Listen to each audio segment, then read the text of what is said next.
గిరానా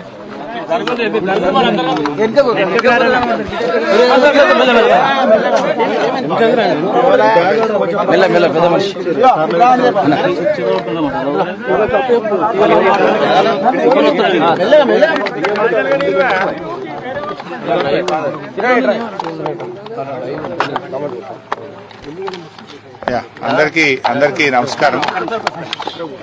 ముఖ్యంగా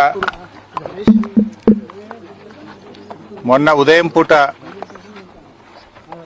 వడగళ్ల వానతో సిద్దిపేట జిల్లాలో తీవ్రమైనటువంటి నష్టం జరిగింది. ఇవాళ రైతులు చాలా ఆందోళనలో ఉన్నారు.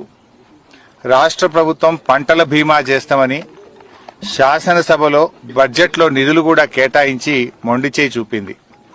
నిజంగా పంటల బీమా చేసుంటే ఇవాళ రైతులందరికీ మేలు జరిగేది.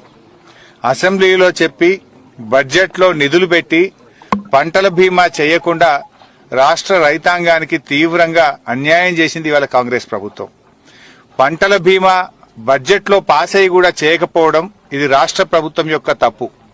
అందువల్ల పంటల బీమా కింద రైతులకు ఏ రకమైన సాయం అయితే అందుతుందో ఆ రకంగా ఎకరానికి 25,000 రూపాయల ఆర్థిక సహాయం చేసి రైతులందరినీ కూడా ఆదుకోవాలని చెప్పి ఈరోజు నేను ప్రభుత్వాన్ని డిమాండ్ చేస్తా ఉన్నా. ఇప్పుడు నేను చినకోడూరు మండలం ఇబ్రాహీం నగర్ గ్రామంలో ఉన్నాను. ఇక్కడ ఏ రైతుని అడిగినా రుణమాఫీ కాలేదని చెప్తా ఉన్నారు. అంటే కేవలం ఒక 40 పైసలు రుణమాఫీ అయింది, 60 పైసల మందికి ఇంకా రుణమాఫీ కాలేదు. రైతు బంధు గురించి మాట్లాడిస్తే ఆటాన మందికి కూడా రైతు బంధు పడలేదు, ఇంకా ఆటాన మందికి రైతు బంధు డబ్బులే రానటువంటి పరిస్థితి ఉన్నది. అంటే ఈ రకంగా ప్రభుత్వం మాటలు ఎక్కువ, రేవంత్ రెడ్డికి చేతలు తక్కువ. రేవంత్ రెడ్డికి మాటలు కోటలు దాటుతున్నాయి. రుణమాఫీ అయిపోయిందంటుండు.